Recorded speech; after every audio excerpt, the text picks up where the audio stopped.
Culture, 60 ans. Mewe sort de sa réserve.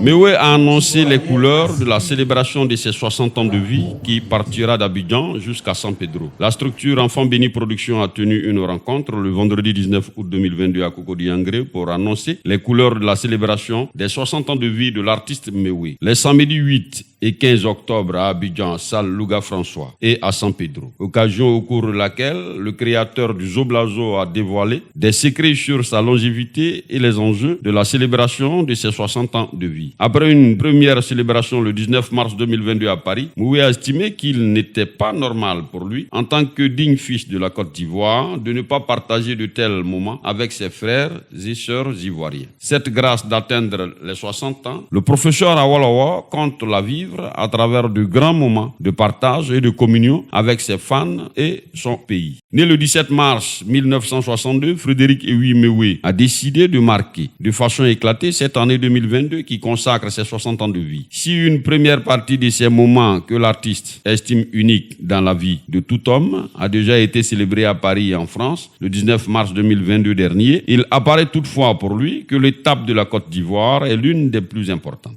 Je fête mes 60 ans de vie cette année 2022. Je suis né un 17 mars et en l'occurrence, ce qui s'est passé, c'est que pour marquer le coup, moi qui ai un pied en France et un pied en Côte d'Ivoire, j'ai dû célébrer cet anniversaire dans un premier temps en France, à Paris.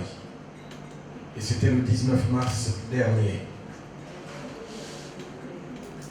Ça allait être injuste pour ma part de ne pas le célébrer dans mon pays. Parce que c'est cette Côte d'Ivoire-là qui m'a tout donné. C'est cette Côte d'Ivoire-là qui m'a inspiré. Et c'est cette Côte d'Ivoire-là qui m'a donné l'amour pour ce métier que j'exerce aujourd'hui. Pour lui, atteindre cet âge est une bénédiction divine, une grâce qu'il faut célébrer et partager avec tous les Ivoiriens. Quand on a 60 ans de nos jours, on est certainement pour un croyant un enfant béni. C'est une grâce d'avoir 60 ans, confie-t-il, non sans indiquer qu'il célébrera également ses 35 ans de carrière musicale en 2025. J'ai fêté mes 30 ans de carrière musicale en 2019. Si Dieu me donne longue vie, je fêterai mes 35 ans de carrière en 2025. J'ai fêté mes 50 ans de vie il y a 10 ans à l'acoustique aux deux plateaux, a-t-il souligné. Autour de la célébration de ce 60e anniversaire de vie, Mewe compte offrir de grandes attractions et des présents, dont une maison en partenariat avec l'un des partenaires de l'événement, à l'un de ses fans. Cette célébration aura lieu d'abord à Abidjan et à l'intérieur du pays. Ensuite, c'est toute la Côte d'Ivoire qui m'a apporté jusqu'à ce jour et on fera l'effort d'aller un peu partout vers les Ivoiriens. Pour l'intérieur, nous démarrerons avec la ville de San Pedro, qui est pour moi un symbole. Ce ne seront pas des célébrations comme tout autre. Il y aura beaucoup d'attractions et bien d'autres choses complémentaires, a-t-il promis. Selon le promoteur Yves Clovis Thiefi, Mewe a bercé pendant ses 33 ans de carrière musicale plusieurs mélomanes.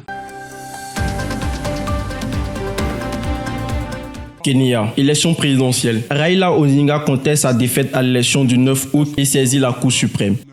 Le candidat du parti du mouvement démocratique Orange, Raila Odinga, conteste les résultats du scrutin présidentiel et entreprend un recours auprès de la Cour suprême. Candidat malheureux à l'élection présidentielle du 9 août face à son adversaire William Ruto, Raila Odinga a saisi la Cour suprême pour contester les résultats de l'élection. C'est ce lundi 22 août qu'il s'est rendu à la Cour suprême, entouré de ses avocats et de ses partisans pour déposer son dossier de recours devant les autorités judiciaires du pays, qui avaient fixé jusqu'à 14 heures au candidat pour déposer son dossier. C'est au total 9 recours déposés à la Cour. Le candidat du mouvement Orange a pu compter sur le soutien de ses militants qui se sont réunis peu avant devant la Cour suprême pour dénoncer l'attitude de la commission électorale dans le scrutin du 9 août. La commission électorale en charge des élections dans le pays a de son côté donné l'adversaire de Raila Odinga, William Ruto, vainqueur de l'élection avec 50% des voix. Attendu le 15 août, les résultats sont rejetés par 4 membres sur 7 de la commission électorale à quelques minutes avant la proclamation officielle des résultats. Saisie de cette affaire, la Cour suprême a 14 jours pour se prononcer sur la régularité du vote. S'il venait à annuler les résultats du 15 août, une nouvelle élection devra se tenir dans les 2 mois à venir. Depuis 2002, les résultats sont contestés au Kenya.